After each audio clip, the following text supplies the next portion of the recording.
தமிழகத்தில் உள்ள வேளாண்குடி உறவுகளுக்கும் நண்பர்களுக்கும் வணக்கம். தமிழகத்தில் இருக்கிற அனைத்து விவசாயிகளும் 180 நாள் வயல்லையும் வரப்புலையும் களத்து நட்டுலையும் கஷ்டப்பட்டு உழைச்சி வாயை கட்டி வயிற்றை கட்டி 5 வட்டிக்கு பணம் வாங்கி 10 வட்டிக்கு பணம் வாங்கி வீட்டில் இருக்கிற நகையெல்லாம் பேங்க்ல அடகு வச்சு விவசாயம் செஞ்சு விளைஞ்ச நெல்லை வித்தரலாம் அப்படின்னு எடுத்துக்கிட்டு அரசாங்கத்துக்கு வந்தோம்னா கொள்முதல் நிலையங்கள்ல ஒரு மூட்டை ஒண்ணுக்கு 50 ரூபா வரைக்கும் வசூல் பண்றாங்க. சரி, அப்படியாவது அந்த நெல்லை போட்டுருவாங்கன்னு பார்த்தோம்னா அதுக்கு உரிய விலை கிடைக்கும்னா இல்லை. ஏன்னா தமிழ்நாடு அரசு சார்பாக 100 கிலோ நெல் ஒரு குவிண்டால் ஒன்று இருக்கு 2500 ரூபா. இந்த 2500ல 2369 ரூபா மத்திய அரசாங்கமும் தமிழக அரசாங்கம் 131 ரூபா கொடுக்குறாங்க. இப்போ தமிழ்நாட்டில் ஒரு 1850 கொள்முதல் நிலையம் செயல்படுது. அங்க போய் பார்த்தோம்னா ஒவ்வொரு பகுதியிலுமே சாக்கு இல்லை, சணல் இல்லை, வேலையாட்கள் இல்லை. அப்படி அவங்க எல்லாம் இருந்தாங்கன்னா அங்கே போதுமான கட்டட வசதி இல்லை. இப்படித்தான் நடக்குது. அப்போ சம்பா, காலடி, குருவை இப்படி 3 போகத்துக்கு நாங்கள் விவசாயம் செய்கிற மொத்த உற்பத்தி 70 லட்சம் மெட்ரிக் டன். தமிழ்நாட்டிற்கு தேவையான மொத்த உற்பத்தி எவ்வளவுனா 91 லட்சம். அப்போ 21 லட்சம் மெட்ரிக் டன் தமிழ்நாடு அரசிற்கு வேளாண்மை துறையில உற்பத்தி துறையில பற்றாக்குறை. இந்த பற்றாக்குறைய ஏன் நீடிக்குது? விவசாயிகளுக்கு தேவையான இடுபொருளுக்கான விலை கூடிருச்சு. விவசாயிகள் பண்ற ஒவ்வொரு இயந்திரங்களுடைய வாடகை கூடிருச்சு. விவசாயிகள் வாங்குற உரங்களுடைய விலை கூடிருச்சு. இங்க விவசாய பணிகள் ஈடுபடுறதுக்கு செய்யறதுக்கு வேலையாட்கள் பற்றாக்குறை. அப்போ இதுக்கெல்லாம் என்ன காரணம்னா விவசாயம் தேவையான அனைத்து விஷயத்தையும் செய்யல. அப்போ விவசாயிகளுக்கு செய்யாம தமிழ்நாடு அரசாங்கமும் என்ன செய்யறாங்க? பக்கத்துல அண்டை மாநிலத்துல ஆந்திரா, கர்நாடகா, தெலுங்கானா, குஜராத்து, சத்தீஸ்கர் இருக்கிற மாநிலங்கள்ல கொள்முதல் செய்யறாங்க. கொள்முதல் செஞ்சு அந்த நெல்லை அரவை மில்லுக்கு கொடுத்து, நீங்க ரேஷன் கடையில பாத்தீங்கன்னா தெலுங்கானா அரசாங்கம்னு இருக்கும், கர்நாடக அரசாங்கம்னு இருக்கும், ஆந்திரா அரசாங்கம்னு இருக்கும், குஜராத் அரசாங்கம் இருக்கும். இனிமேல் போய் அந்த கோணி பயில பாருங்க. அப்ப பற்றாக்குறை இங்க இருக்குது. ஆனா முதல்வர் ஐயா அவர்கள் 16/11/25 என்ன சொல்றாங்கன்னா 14,11,00,000 மெட்ரிக் டன் நாங்க குறுவையில கரி பருவத்துல உற்பத்தி செஞ்சு சாதனை படுத்திருக்கோம்னு சொல்லி பொய்யான ஒரு பிம்பத்தை சொல்றாங்க. இது ஐயா முதல்வர் அவர்களுக்கு தெரியுமா தெரியலையான்னு தெரியல. அதிகாரிகள் எழுதி கொடுக்குறாங்க. அதிகாரிகள் எழுதி கொடுக்கறத ஐயா முதல்வர் ஐயா அப்படியே வாசிக்கிறாங்க, ஒரு வரி கூட விடாம. அங்கே விவசாயினுடைய கடன் பிரச்சனை தீர்ந்துருச்சா? விவசாயினுடைய வாழ்வாதாரம் கூடிருச்சா? விவசாயினுடைய துன்பம் போயிருச்சா? விவசாயிகள் படுற சூழ்நிலைகள்லாம் முதல்வர் ஐயாவுக்கு தெரியாது. ஏன்னா முதல்வர் ஐயா குடும்பத்துக்கும் விவசாயத்துக்கும் தொடர்பு கிடையாது. ஏன்னா அவங்க இப்ப காமராஜர் ஐயாவோ, அதே போல எடப்பாடி ஐயாவோ, பக்தவச்சலம் ஐயாவோ அவங்கெல்லாம் வேளாண் மரபுல இருந்து விவசாய குடியில இருந்து முதலமைச்சரா வந்தவங்க. ஐயா முதல்வர் கருணாநிதி அவர்களோ ஐயா ஸ்டாலின் அவர்களோ விவசாய மரபுல இருந்து வரல. அவங்க வேற மரபுல இருந்து வந்ததுனால விவசாயிகள் படுற துன்பங்களும் துயரங்களும் கஷ்டங்களும் அவங்களுக்கு தெரியறதுக்கு வாய்ப்பு இல்லை.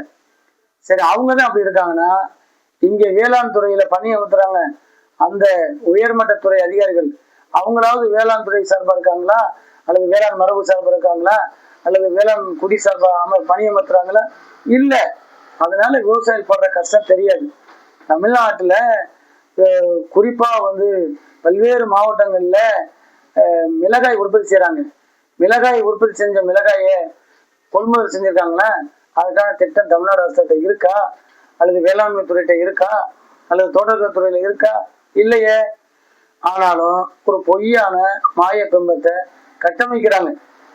நீங்க பாத்தீங்கன்னா ஒவ்வொரு திருவிழாக்களுமே டாஸ்மார்க்ல சாராய கடைக்கு இத்தனை கோடி ரூபாய் டார்கெட் வச்சு நீங்க ஆய்வு கூட்டம் நடத்துகிற தமிழக முதல்வர் ஐயா அவர்களே, வேளாண்மைக்கான ஆய்வு கூட்டத்தை நடத்திருக்கீங்களா? விளைஞ்ச விளை நெல்ல நீங்களே உற்பத்தி செஞ்சுக்கிறீங்களா? அல்ல அதற்கான உற்பத்தி செலவு கூட்டி தந்திருக்கீங்களா? இல்லையே. அது இந்த வேளாண்மை சார்ந்த தொழில் சார்ந்த பல்வேறு கட்ட விஷயங்கள்ல இத்தனை லட்சம் மெட்ரிக் டன் உற்பத்தி செய்யறோம், இத்தனை மெட்ரிக் டன் பற்றாக்குறை இருக்கு, விவசாயிகள் இத்தனை லட்சம் மெட்ரிக் டன் உற்பத்தி செஞ்சு கொடுத்துருக்குறாங்க அப்படின்னு தமிழ்நாடு முதலமைச்சர் ஐயா ஸ்டாலின் அவர்கள் வெள்ளை அறிக்கை தருவாங்களா? அதற்கான திட்டம் உங்கள்கிட்ட இருக்கா? அதற்கான வரையறை உங்கள்கிட்ட இருக்கா? அதற்கான ஆய்வு கூட்டங்கள் நடத்துறீங்களா? இல்லையே. எங்கேயாவது நடத்துற ஆய்வு கூட்டங்கள் நீங்க கட்சிக்காரங்களையும் உங்க கட்சி சம்பந்தப்பட்டவர்கள் நடத்திட்டு போன உண்மையான விவசாய சங்கம் நடத்திருக்கிறவங்க, உண்மையிலே விவசாயிக்காக போராடுகிற உண்மையான விவசாயிக்கான திட்டங்கள் போய் சேர்க்கிறதா? 5 வருஷம் ஆச்சே.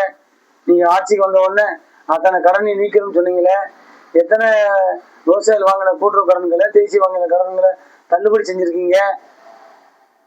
விவசாயிகள் படுற சூழல் கஷ்டங்கள் எல்லாம் உங்களுக்கு தெரியத்தானே செய்யும். நாங்க கண்ணீரோட சொல்றோமே, விளைஞ்ச நெல்ல அறுவடை செஞ்ச நெல்லுகளை, நாங்க வச்சிருக்க நெல்லுகளை, உற்பத்தி செஞ்ச நெல்லுகளை, சாகுபடி செஞ்ச நெல்லை நீங்க கொள்முதல் செய்யுங்கன்னு சொல்றோமே. டெல்டா மாவட்டத்தில் மட்டும் இப்போதைக்கு 20 லட்சம் மெட்ரிக் டன் உற்பத்தி செஞ்ச நெல்லை கொள்முதல் செய்யறதுக்கு என்ன திட்டம் இருந்துச்சு? இல்லையா. இது வரைக்கும் நீங்க 10 லட்சம் மெட்ரிக் டன் தானே கொள்முதல் செஞ்சிருக்கீங்க. மீதம் இன்னும் 4-5 லட்சம் 6 லட்சம் மெட்ரிக் டன் கொள்முதல் செய்யாம மழையிலையும் தண்ணியிலையும் நனைஞ்சு வீணா போச்சு. அவங்களுக்கு ஏதாவது உரிய நிவாரணம் கொடுத்துருக்கீங்களா? சொல்லுங்க. இல்லையே. அதே போல நீங்க சாராயம் குடிச்சு இறந்தவங்களுக்கு 10 லட்சம் கொடுத்துருக்கீங்க. கூட்டத்துல போய் இறந்தவங்களுக்கு 10 லட்சம் கொடுத்துருக்கீங்க. அதே போல கடலூர்ல எங்க சகோதரிகள் விவசாய பணி செஞ்சுட்டு இருக்கும் போல வேலைக்கு போனவங்க செத்து போயிட்டாங்களே, இடிமின்னல் தாக்கி, அவங்களுக்கு 5 லட்சம் கொடுத்துருக்கீங்களே. இது எந்த வகையான சமூக நீதி? சமூக நீதியில இப்படிலாம் வராதான்? சமூக நீதி பேசுறீங்க. கல்வி, சுகாதாரம், வேலை வாய்ப்பு அப்படின்னு பல்வேறு கட்டமைப்புல நாங்க உயர்ந்துட்டோம், நாங்க வளர்ச்சி பெற்றுட்டோம், நம்பர் 1 தமிழ்நாடுன்னு சொல்றீங்களே. விவசாயில பின்னுக்கு தள்ளா போயிட்டு இருக்கீங்களே. விவசாயில உற்பத்தியில இல்லையே. வேளாண் விளை பொருட்கள்ல உங்களுடைய நம்பர் 1 வரலையே. நீங்க பின்னோக்கி இருக்கிறீங்களே. பக்கத்துல இருக்க சின்ன குட்டி குட்டி மாநிலம் கூட பெரிய லெவல்ல விவசாயிகளுக்கு செஞ்சுக்கிட்டு இருக்காங்களே. இந்த திட்டத்தை பத்தி எல்லாம் தமிழக முதல்வருக்கு தெரியாதா? ஐயா ஸ்டாலின் அவர்களே, நீங்க எழுதி கொடுக்குற அதிகாரத்தை சொல்லுங்க. நல்ல உண்மையான காரணங்களை, உண்மையான ஆய்வுகளை, உண்மையான அந்த தரவுகளை நீங்க சொல்லணும். பொது வழியில பிரபகண்டா பண்ணணும், பிரகடனப்படுத்தணும். நீங்க கொள்கையேற்ப வெளியிடணும்னு சொல்லி தமிழ்நாடு வைகை விவசாய சங்கத்தின் சார்பிலும் தமிழகத்தில் பாதிக்கப்பட்டிருக்கிற அனைத்து நெல், கரும்பு, வாழை, அதே போல பல்வேறு சிறுதானியங்களை பயிர் அனைத்து விவசாய சார்பிலும் கேட்டுக்கிறோம். கரும்பு தோட்டத்தை பார்க்க போறீங்க, நெல்லு விளைஞ்ச நெல்லை பார்க்க போறீங்க. ஆனா என்ன செய்றீங்க? கான்கிரீட் சோறு போட்டு அதுல நீங்க கோட் சூட் போட்டு நடக்கிறீங்க. இது உலகத்துல எங்கேயாவது நடக்குமாயா? இதை எந்த விவசாயி ஏற்றுக்கிற முடியுமாயா? ஐயா எடப்பாடியா தான் முதல்வராக இருந்தாரு, அவர் தான் போனாரு. அவரு ஆட்சியில் இருக்கும் போலதான் 2 முறை தள்ளுபடி கொடுத்தாரு. அதே சூழ்நிலையில அவர் கான்கிரீட் போட்டு எங்கேயும் போய் விவசாயில பாதிக்கப்பட்ட விவசாயில பார்க்கலையே. அவர் நேரடியா போய் வேட்டியை மடிச்சு கட்டிட்டு பச்சை துண்டை தலையில போத்திக்கிட்டு விவசாயினுடைய தோழனா, விவசாயினுடைய உரிமை குரலா, விவசாயினுடைய ஒப்பற்ற நண்பனா அவர் எங்களுடைய குறைகள்லாம் கேட்டாரு. 2 முறை விவசாய கடனை தள்ளுபடி செஞ்சாரு. நீங்க தமிழ்நாடு இருக்கிற விவசாயிகள் வாங்கின கடனை எப்பையா நீங்க தள்ளுபடி செய்வீங்க? எங்களுடைய குரல், எங்களுடைய கண்ணீர், எங்களுடைய கவலை, எங்களுடைய கோபம், எங்களுடைய சோகம், எங்களுடைய வருமான இழப்பு, எங்களுடைய பொருளாதார இழப்பீடு, நாங்க பட்ட கஷ்டம் எப்பையா தீரும்? எப்ப தீர்த்து வைப்பீங்க? இதெல்லாம் குறித்து தமிழக முதல்வர் ஐயா ஸ்டாலின் அவர்கள் எப்போது வெள்ளை அறிக்கை தெரிவிங்க என தமிழ்நாட்டில் இருக்கின்ற அனைத்து விவசாய குடும்பங்கள் சார்பாகவும், தமிழகத்தில் இருக்கிற அனைத்து விவசாயிகள் சார்பாகவும் தமிழ்நாடு வைகை விவசாய சங்கத்தின் சார்பில் கேட்டுக்கொள்கிறேன்.